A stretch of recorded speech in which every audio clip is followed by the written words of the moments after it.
মানুষ দুই জায়গাতে ফেসে যাবে, এক টাকায় আর এক নারীর কাছে।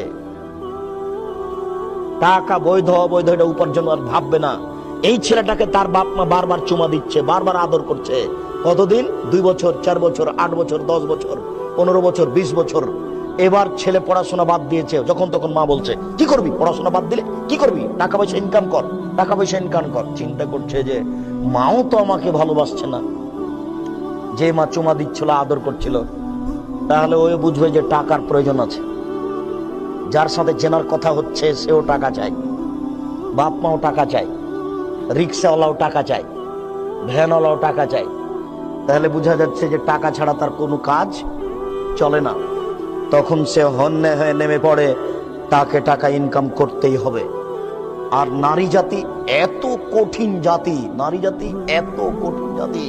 মুহাম্মদ সাল্লাল্লাহু আলাইহি ওয়াসাল্লাম বলেন, ও নারী জাতি তোমরা এমন জাতি, ও নারী জাতি তোমরা এমন জাতি যে বুদ্ধিমানের বুদ্ধিকে নষ্ট করতে পারো।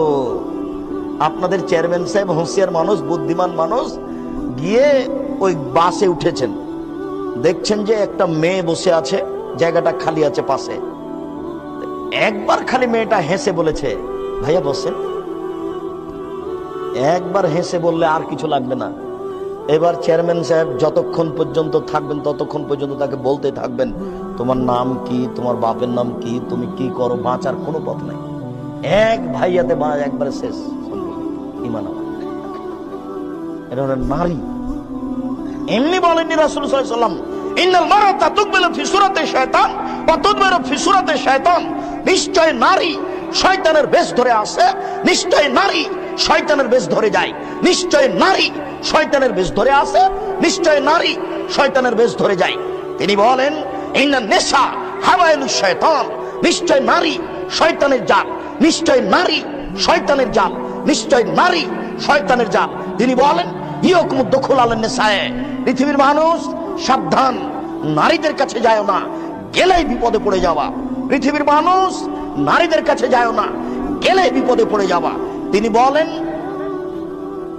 ইয়াকুমুল মুগিবাত। সাবধান, যেই মহিলার স্বামী নেই ওই বাড়িতে যায় না, গেলেই বিপদে পড়ে যাওয়া। পৃথিবীর মানুষ সাবধান, যেই মহিলার স্বামী নেই ওই বাড়িতে যায় না, গেলেই তুমি বিপদে পড়ে যাবা। তিনি বলেন, লা তাখলুনা বিরাজালিন ইল্লা কানা সালিসু শায়তান, লা তাখলুনা রাজুলুন বিইমরাতিন। কোন নারী যেন কোন পুরুষের সাথে নির্জন একত্রিত না হয়, কোন পুরুষ যেন কোন নারীর সাথে নির্জন একত্রিত না হয়। নির্জনে একত্রিত হলেই তৃতীয় জন হবে শয়তান। খুব সাবধান।